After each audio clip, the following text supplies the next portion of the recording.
Thunder rolls over the ancient hills of Anatolia. The torches inside the Hittite royal palace flicker as King Mursalai I lies on his deathbed.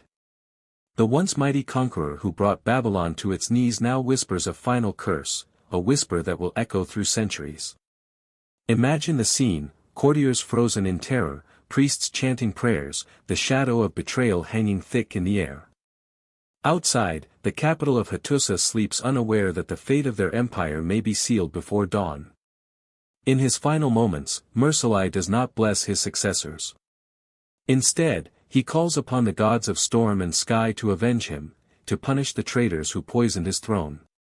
History tells us Mursalai's death was just another royal coup, one of many in the brutal politics of the ancient Near East. But the Hittites believed otherwise. To them, a king's dying words carried divine weight. A curse was not a metaphor, it was a living force, a cosmic command that could bring plagues, famine, and collapse. What followed was a chain of disasters so uncanny that later kings carved prayers into stone, begging the gods to forgive whatever sin had cursed their land. And here is where our mystery begins. Was Mursalai's curse real, or was it simply history's cruel coincidence? Tonight, we journey into the heart of the Hittite Empire, uncovering clay tablets buried for millennia, piecing together a story of murder, revenge, and a curse that may have haunted entire civilizations.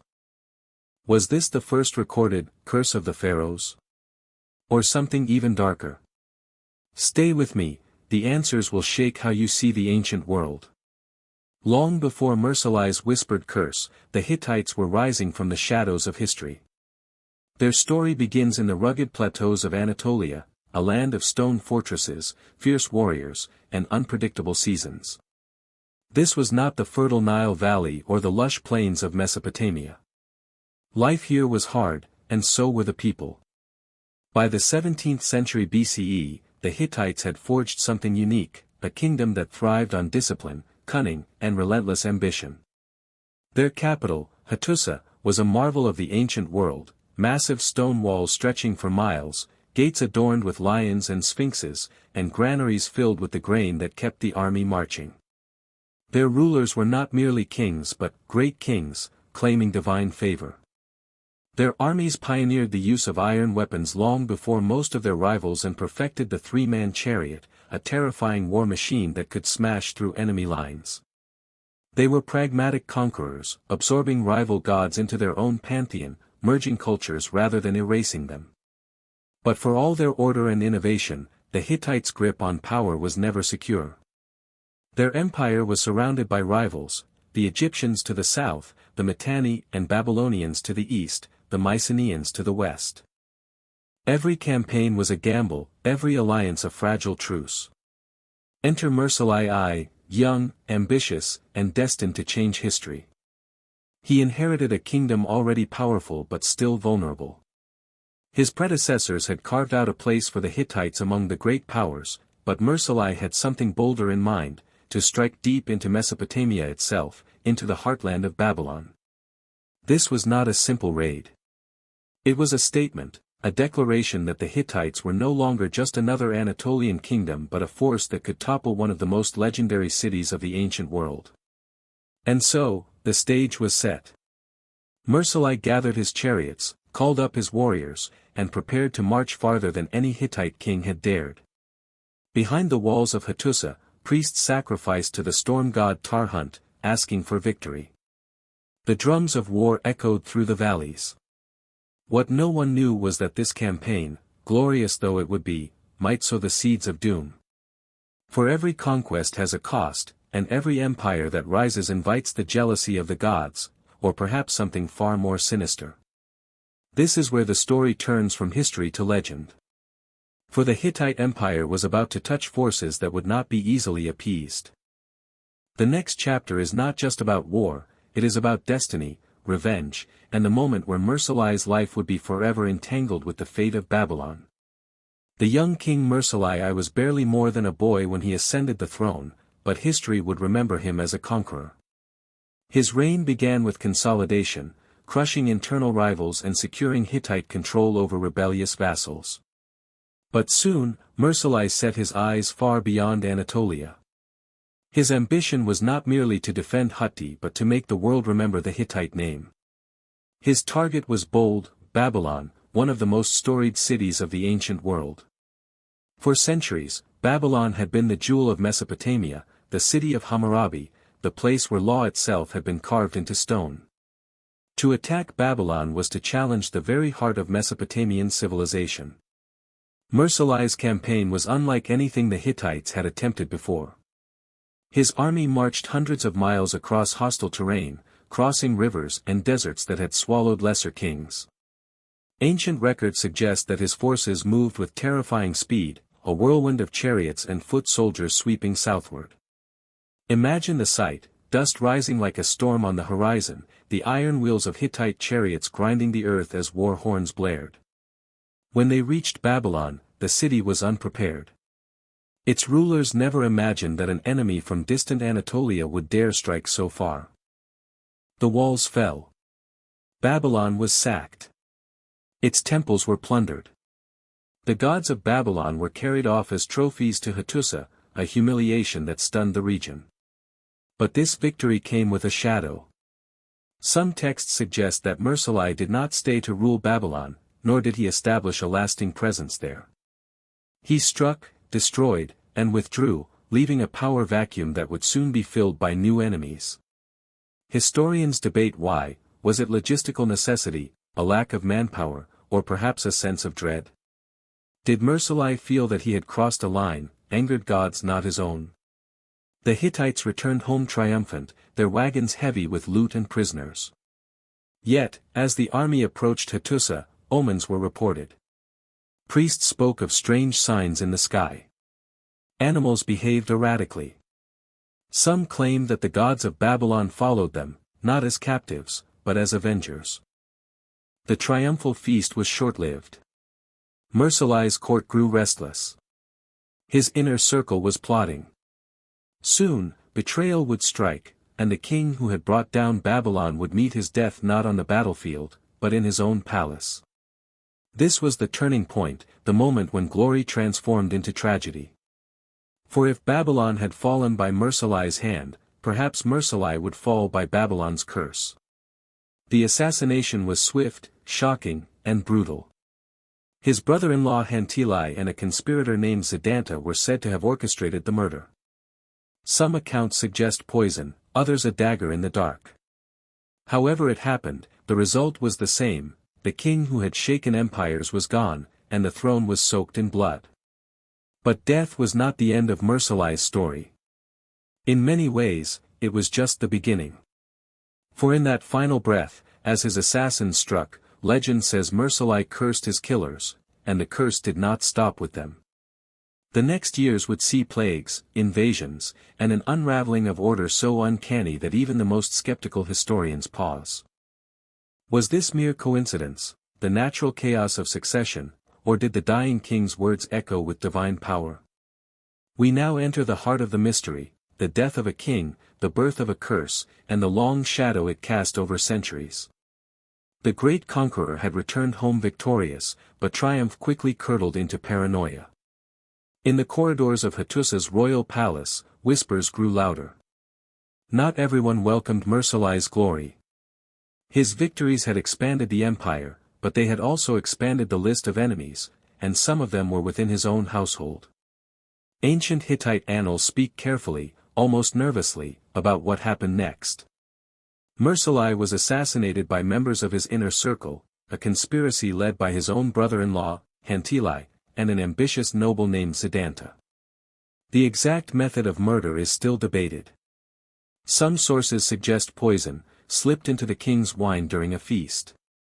Others hint at a more direct and bloody end, a dagger driven into his chest as he slept. But what makes this moment so chilling is not just the murder itself, it is what happened immediately after. According to legend, Mursalai's last words were not cries for help, but a curse. He called on the gods of storm, sky, and the underworld to avenge him, to bring ruin upon those who had betrayed him. The conspirators took the throne, but their victory was hollow. Almost immediately, strange calamities struck. Crops failed.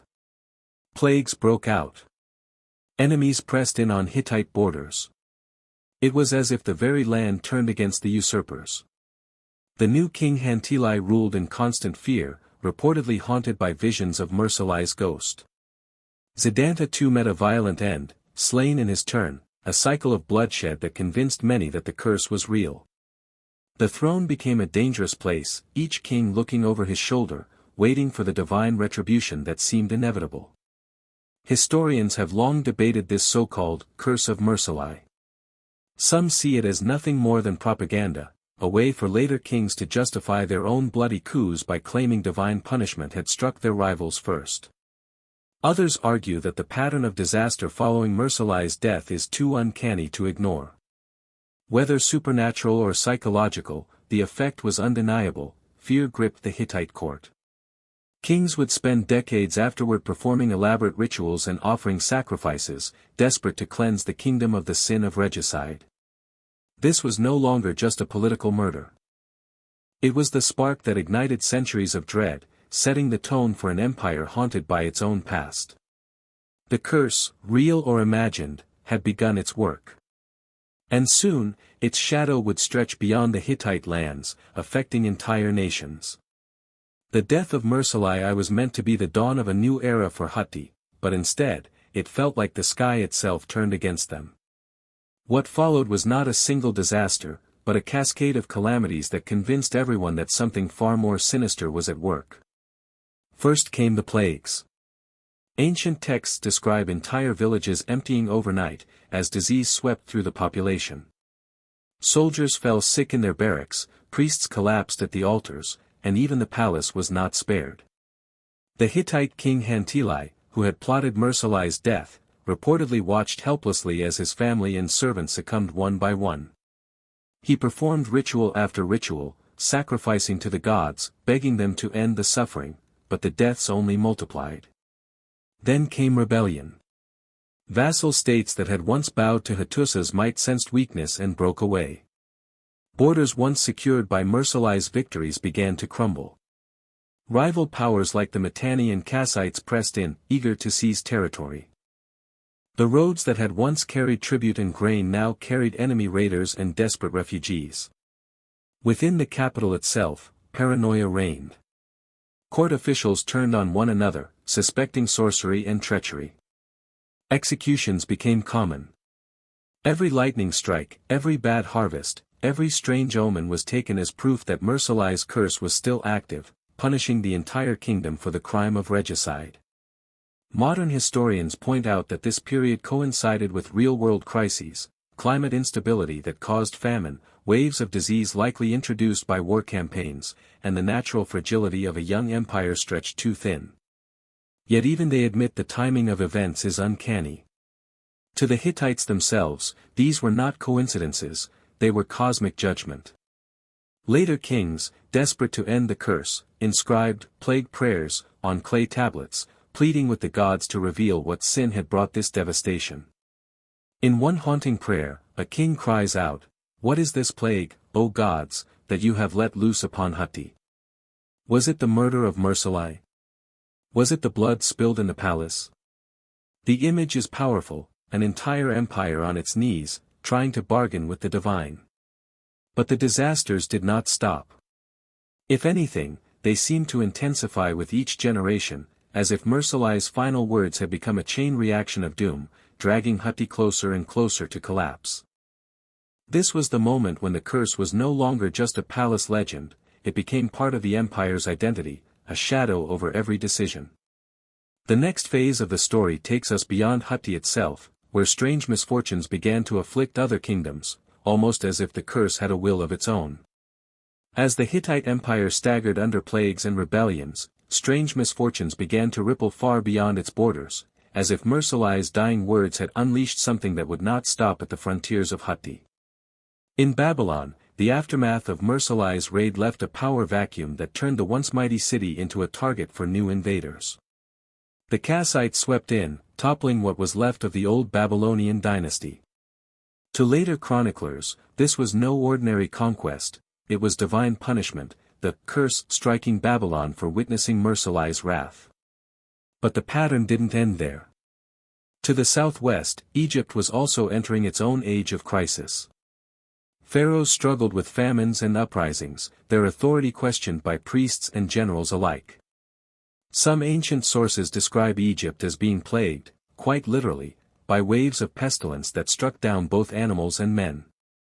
Whether connected or coincidental, these disasters seem to mirror what was happening in Hittite. Further west, the Aegean world was thrown into upheaval.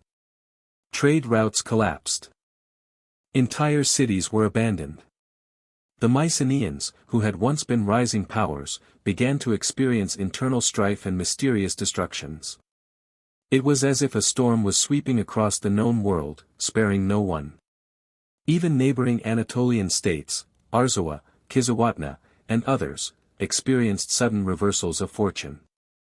Droughts, crop failures, and military defeats piled up, convincing many that the gods were punishing all who had turned against the rightful king of Hittite.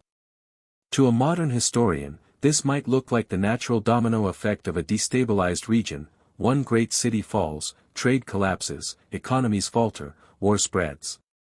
But to the ancient mind, it was proof that Mursalai's curse was real, not just haunting Hittite but reaching out like a dark wind to strike distant kingdoms.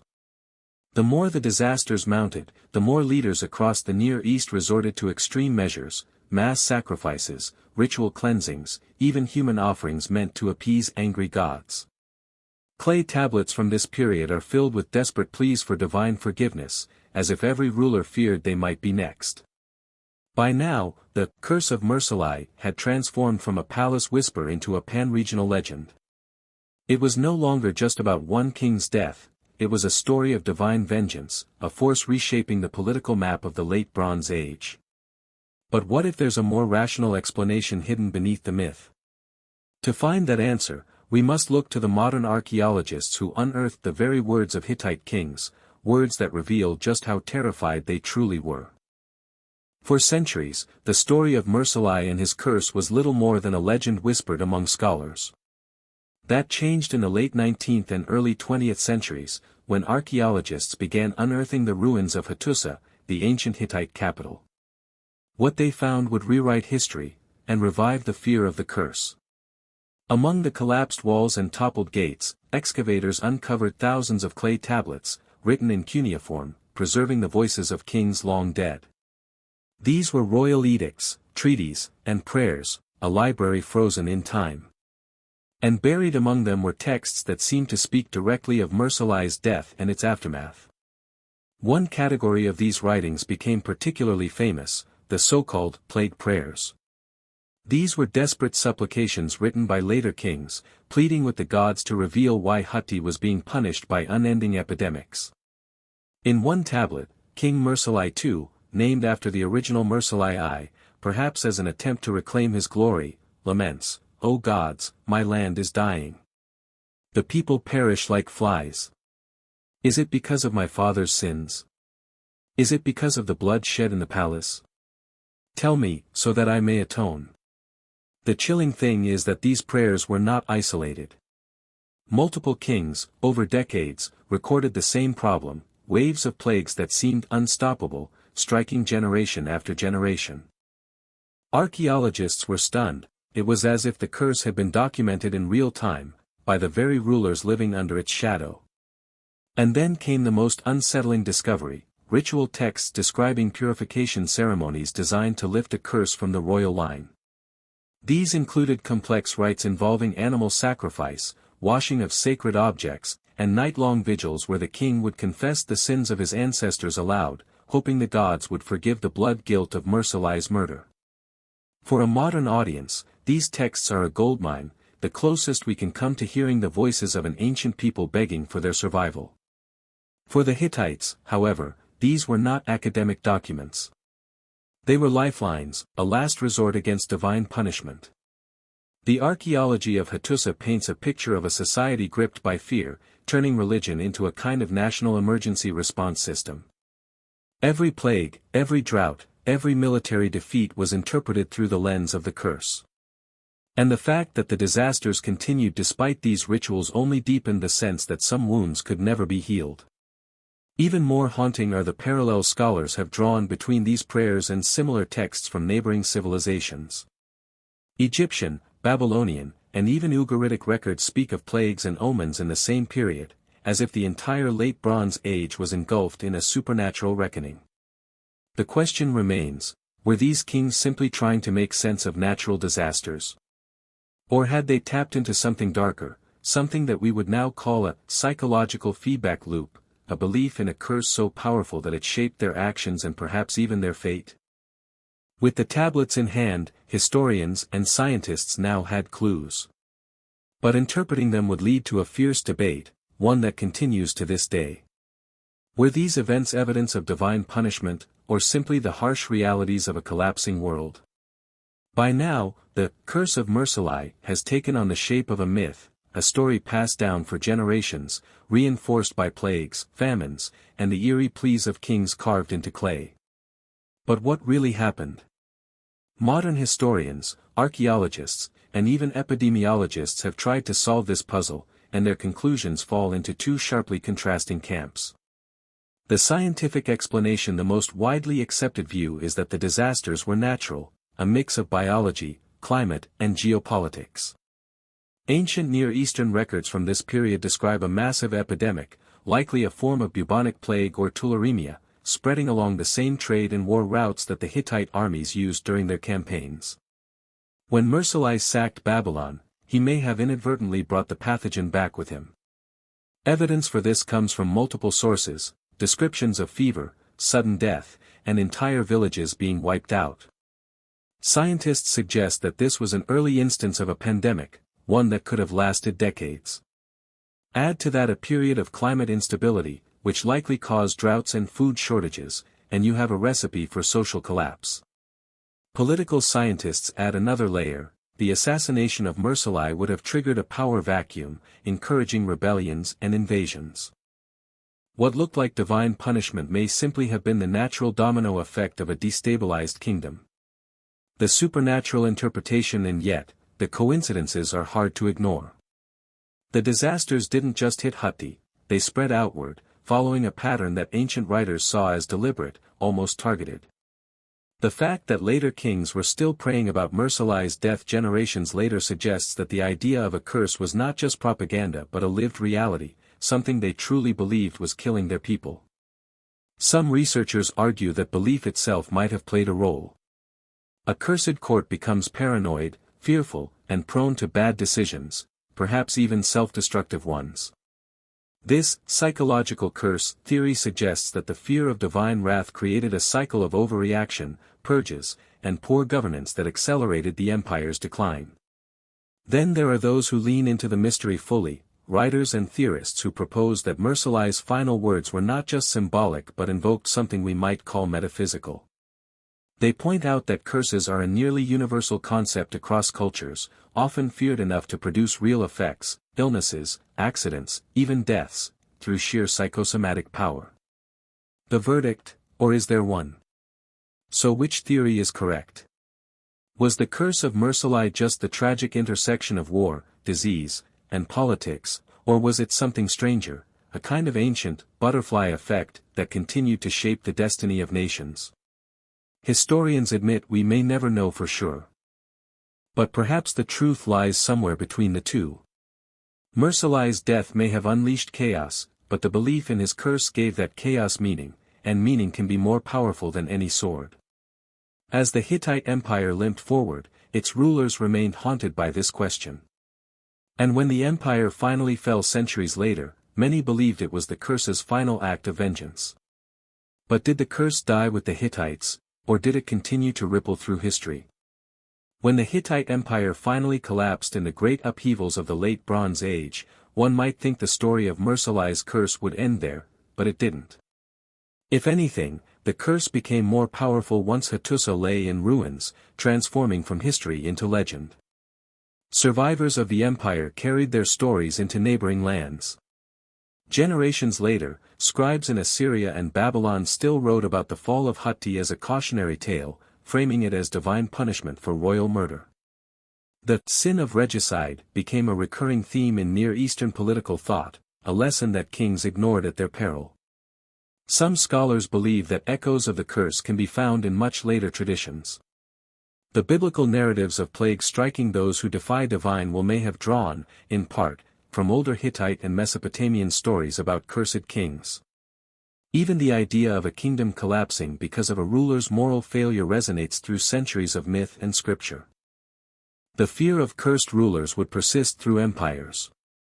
When the Persians rose to power, they performed elaborate purification rituals before major campaigns, as if aware that the land itself might hold grudges.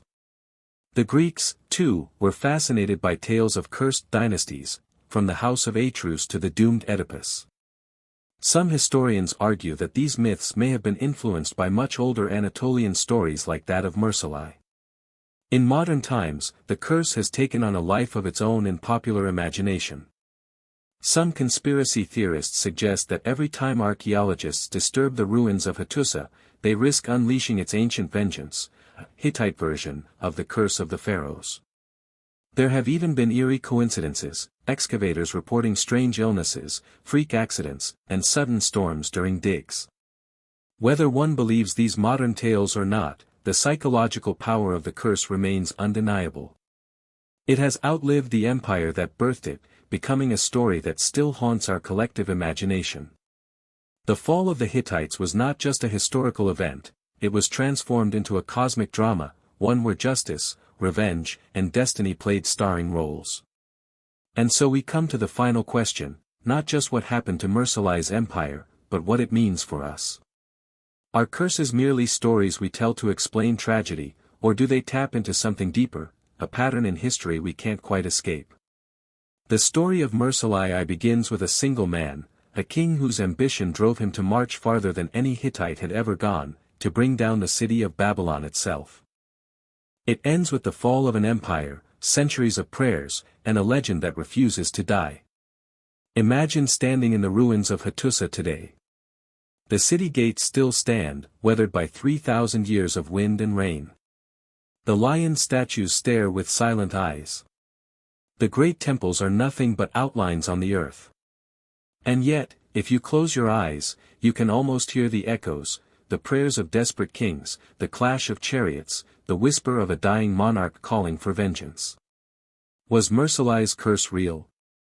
Science tells us that plagues and famines have natural explanations, that power struggles are the inevitable consequence of royal assassinations. And yet, there is something haunting about the way disaster after disaster struck, as though history itself were conspiring against the Hittites. Perhaps the curse was not a supernatural force but a psychological one, a story so powerful that it became destiny. Fear can paralyze armies, erode trust, and drive leaders to make fatal mistakes. In that sense, Mursalai's curse might have been the first recorded example of a self-fulfilling prophecy. But perhaps, just perhaps, there was something more. Every culture has its tales of dying kings who call down vengeance, of gods who punish blood guilt, of lands that wither until justice is done. What if these aren't just stories but reflections of something deep and real, a truth we can't measure but can feel? The Hittites are gone now, their empire a memory, their tablets lying silent in museums. But their fear lives on, in every tale of cursed tombs, haunted bloodlines, and dynasties that crumble after a king's unjust death. And so we end where we began, in the darkened palace, with Mursalai breathing his last. Did he know his words would ripple through centuries? Did he intend to drag empires down with him? Or was he simply a dying man, grasping at power one final time? We may never know the answer. But the ruins of Hattusa still stand as a warning, or perhaps as a promise. The stones whisper that history remembers, that justice comes eventually, whether by plague, by sword, or by the weight of time itself. As you turn off the light tonight, ask yourself, if curses are only stories, why do we still fear them? And if they are real, what happens when one is never lifted?